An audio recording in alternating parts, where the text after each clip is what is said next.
bantuan yang diberikan oleh Bapak Presiden itu berasal dari dana bantuan Presiden untuk masyarakat. Jadi tentu ini juga tadi menambahkan penjelasan dari Pak Menko.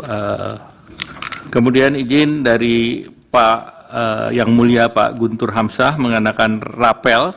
Rapel ini dilakukan antara lain pada saat BBM di bulan September, itu karena BBM naiknya 1 kali, Pak. Jadi kalau kita tidak dirapel di depan, itu nanti masyarakatnya berat.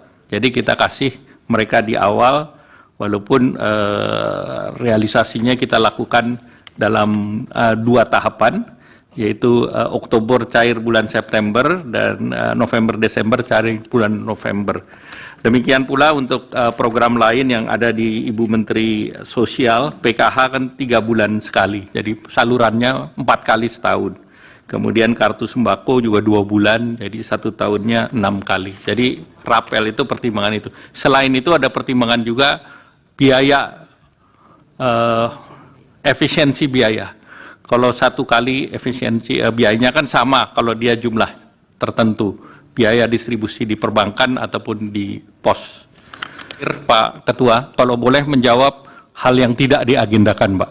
Karena tadi diangkat oleh Yang Mulia Pak Arief Hidayat. Dan itu sudah menjadi berita di media, Pak. Saya baca begitu sesudah sholat Jumat banyak berita. Silakan. Jadi izinkan kalau diperbolehkan. Pertama saya hadir ini undangan untuk perhitungan perselisihan hasil pemilu presiden. Yang kedua, saya hadir sebagai Menko Perekonomian. Jadi pertanyaan terkait Golkar, mohon izin saya tidak jawab.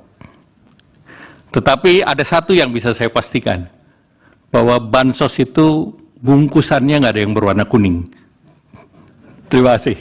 Wassalamualaikum warahmatullahi wabarakatuh. Yang warna lain ada, Pak? Saya nggak tahu.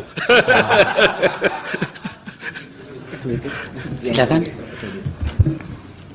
Baik, terima kasih Yang Mulia Pak Ketua, terima kasih Pak Erlangga untuk jawabannya. Sedikit saja saya ingin konfirmasi tadi yang disampaikan oleh Pak Menko PMK, bahwa kunjungan Pak Presiden itu untuk memastikan bahwa programnya itu landed ya.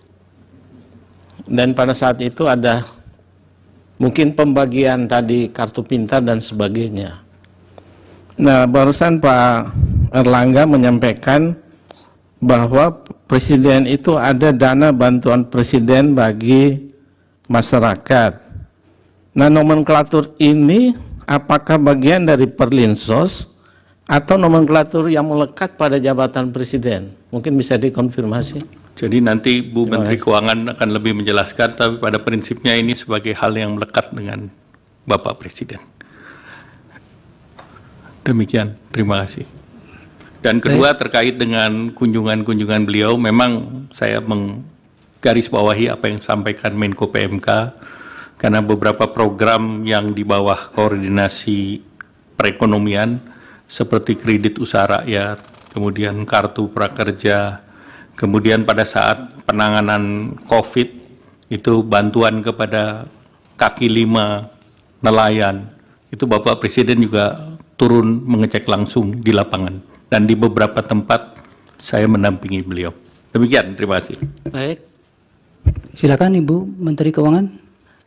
Apakah automatic adjustment dipakai untuk membiayai bansos? Tidak. Karena bansos dan perlinsos sudah dianggarkan di APBN, baik di bagian anggaran kementerian masing-masing, tadi dari Kemendikbud, Kementerian Agama, Kementerian Kesehatan, Kementerian Sosial, dan yang lainnya, maupun di bagian anggaran Bendahara Umum Negara, itu seperti subsidi, atau melalui transfer dana keuangan ke daerah seperti BLT desa. Jadi bansos itu posnya beda sama sekali dan tidak dibiayai oleh AA atau automatic adjustment.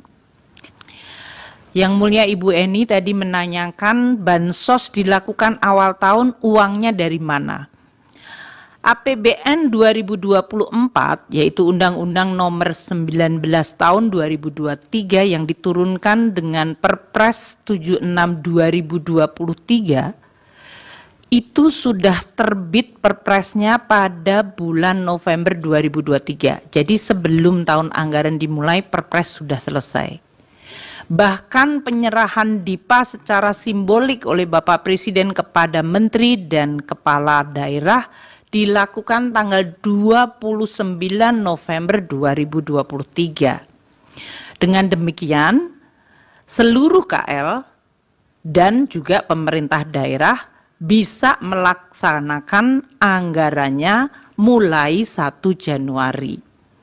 Anggarannya ya berasal dari alokasi yang diberikan kepada masing-masing kementerian lembaga atau dalam pemerintah daerah berasal dari transfer ke pemerintah daerah.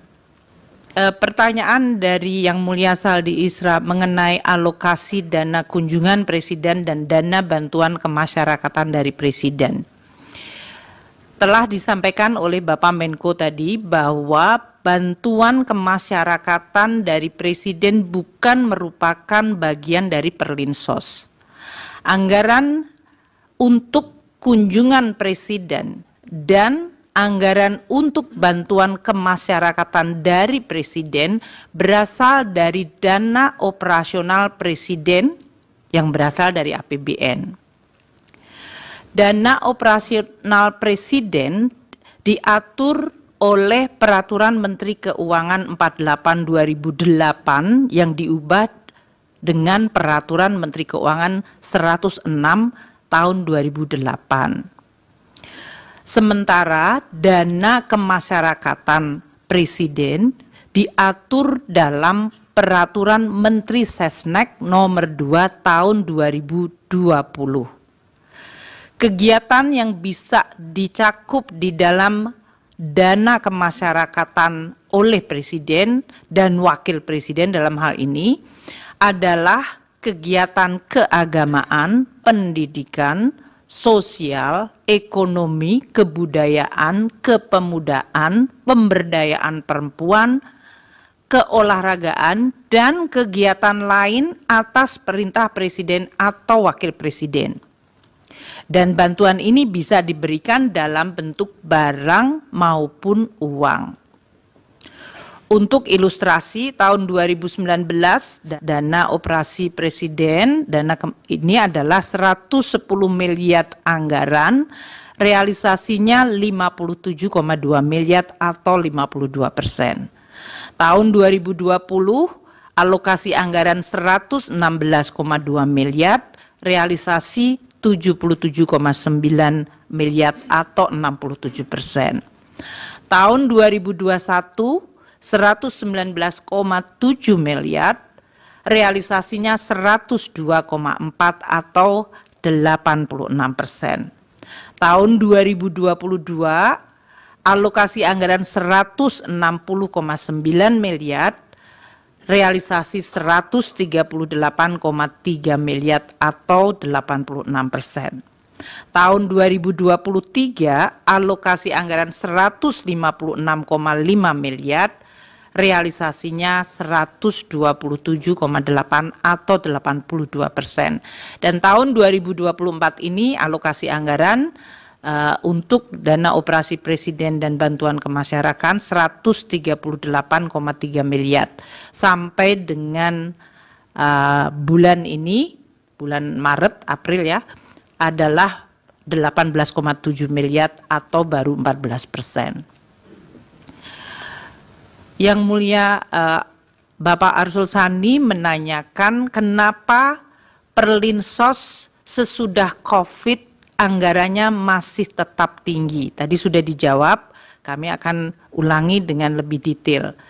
Kenaikan dari anggaran Perlinsos periode 2022 hingga 2024 terutama akibat kenaikan dari harga minyak bumi, perubahan kurs, dan volume dari subsidi. Jadi bagian dari anggaran Perlinsos yang paling besar naiknya atau yang mengalami perubahan sangat besar adalah pada bagian subsidi, terutama subsidi energi. Namun subsidi pupuk juga tahun 2024 ini meningkat cukup besar. sehingga anggaran subsidi naik dari 211,8 triliun tahun 2021 naik menjadi 291 triliun tahun 2022, tahun 2023 naik lagi menjadi 332,5 triliun, dan tahun 2024 ini dianggarkan 340,7 triliun, naik karena terutama subsidi.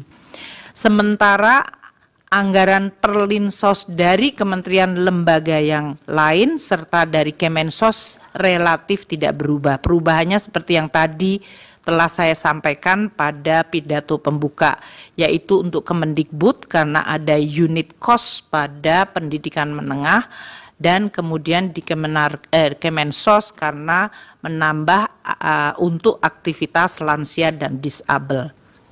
Untuk ilustrasi, harga minyak tahun 2021 $68, 2022 melonjak ke 94,5, tahun 2023 dan 2024 ini menggunakan asumsi dan sekitar $82.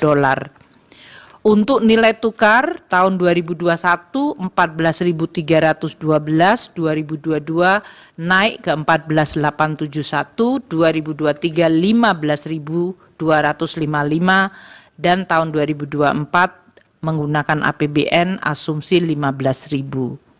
Volume solar juga meningkat sangat cukup tinggi, tahun 2020 14,3 juta liter, tahun 2021 naik ke 15,8 juta liter, 2022 di 15,1 juta, tahun 2023 melonjak ke 17 juta, dan di 2024 dialokasikan 19 juta liter. Ini yang menggambarkan bahwa Perlinsos di tahun 22 hingga 24 meskipun pandemi telah selesai tetap tinggi karena subsidi yang merupakan bagian dari perlindungan sosial mengalami kenaikan terutama untuk subsidi energi, dan yang tahun 2024 subsidi pupuk juga mengalami kenaikan. Dari Prof. Arief masih satu. Bu Mensos, mohon maaf saya lagi. Sebelum Ibu jadi Menteri Sosial, apakah sudah ada program bantuan pangan beras? Ada, Bapak. Waktu itu yang menyalurkan siapa? Dulu Kementerian Sosial, Bapak. Oke, terus habis setelah Ibu jadi Menteri digeser ke Kepala Badan Pangan Nasional. Bapak. Mungkin Gimana? saya perlu jelaskan. Ya, itu perlu dijelaskan supaya clear. Jadi begini, Pak. Waktu itu sebetulnya diberikan kepada Kemensos. Tapi saat itu karena ada temuan BPK, nanti kami bisa sebutkan, yang tahun 2020 ada temuan BPK bahwa ada dispute harga karena kita menggunakan harga CBP. Kemensos menggunakan harga CBP. Tapi kemudian saya tidak tahu di lapangannya. Saya menerima temuan. Akhirnya saya sampaikan, kenapa BPK nanyakan, kenapa milih harga CBP, kenapa bukan HET? Itu yang saya tawar saat itu. Kenapa kalau saya menggunakan HET atau harga pasar, saya mau dan tidak ada biaya bungkus. Kemudian ternyata nggak bisa, harus menggunakan dana CBP. Akhirnya kami pun tidak mau karena saya juga khawatir ada temuan kalau menggunakan dana menggunakan harga CBP, saya sampaikan begitu. Oke. Jadi karena ada persoalan, kemudian Ibu sendiri yang menyatakan keberatan, terus betul. Kemudian oleh Bapak Presiden digeser ke penanganannya Kepala Badan. Saya tidak tahu, mohon maaf, saya tidak tahu kemananya. Mungkin Ibu Menteri Keuangan tahu atau Pak Menko Ekwin? Yang mulia Bapak Arief, waktu bantuan sosial dalam bentuk beras itu dieksekusi dulu, ada juga keluhan mengenai kualitas beras. Karena itu biasanya yang menjadi masalah teknis, beras yang sudah lama ada di Bulog disampaikan dan kualitasnya sudah tidak bagus sehingga menimbulkan persoalan reputasi bagi pemerintah. Pada saat peralihan menjadi bantuan dalam bentuk cash itu dilakukan untuk PKH dan kemudian bantuan pangan sembako, tapi dalam hal ini diberikan tetap tanpa dalam bentuk beras atau in kind, tapi cash kemudian untuk menciptakan perputaran ekonomi di masing-masing daerah. Sedangkan yang Bapanas itu dibentuk tahun 2022 merupakan turunan dari Undang-Undang Nomor 12 mengenai pangan, ketahanan pangan. Itu tujuannya memang cukup luas. Kalau tadi saya sampaikan di dalam presentasinya, termasuk di dalamnya adalah stabilisasi dari harga pangan, namun tidak hanya dari sisi harga, tapi juga pengadaan dan juga jumlah stok, distribusi, dan bahkan antar daerah. Bapanas sebetulnya mandatnya 11 komoditas untuk masalah ketahanan pangan. Namun untuk tahap yang pertama karena baru dibentuk tahun 2022, fokusnya hanya 3, yaitu beras, jagung, dan kedelai. Nah, untuk yang beras ini tentunya begitu masuk masalah ada El Nino, jumlah kurang, makanya koordinasi Bapanas dengan Bulog mengenai pengadaan beras bisa dari dalam dan dari luar negeri apabila jumlah stoknya tidak ada atau tidak mencukupi. Demikian. Jadi memang itu dibuat di dalam rangka ketahanan pangan termasuk stabilisasi harga. Salah satu aktivitasnya memang bisa memberikan bantuan pangan kepada kelompok tidak mampu. Itu sebagai salah satu aktivitas, tapi fokusnya sebetulnya adalah untuk stabilisasi harga dan untuk ketahanan pangan. Oke, terima kasih Ibu Menteri Keuangan, Ibu Menteri Sosial. Terima kasih. Baik, baik Bapak-bapak dan Ibu-ibu, sebelum ditutup, ini ada pertanyaan dari Prof. Saltiti yang tertinggal tadi yang belum dijelaskan berkaitan dengan ketika pembahasan bantuan-bantuan ini, khususnya di era menjelang pemilu itu, Bapak-bapak dan Ibu-ibu, apakah di forum itu ada tidak pesan-pesan dari Presiden ataupun usulan dari para menteri bahwa hal yang demikian itu ada nuansa-nuansa yang sensitif yang kemudian harus dicermati karena berkaitan dengan kepemiluan itu? Pernah tidak dalam proses ratas-ratas maupun mungkin bisa dijelaskan Pak Menko bidang PMK atau bidang perekonomian?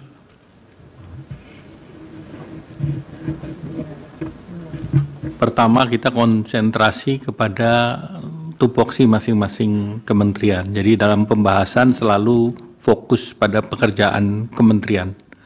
Terkait dengan pemilu tentu dibahasnya di Kemdagri, pembahasan dengan Mendagri. Jadi kalau di sektor ekonomi kita tidak membahas terkait pemilu. Demikian. Baik, sebenarnya ini kan kaitan dengan ketika ada plotting soal bantuan itu tadi.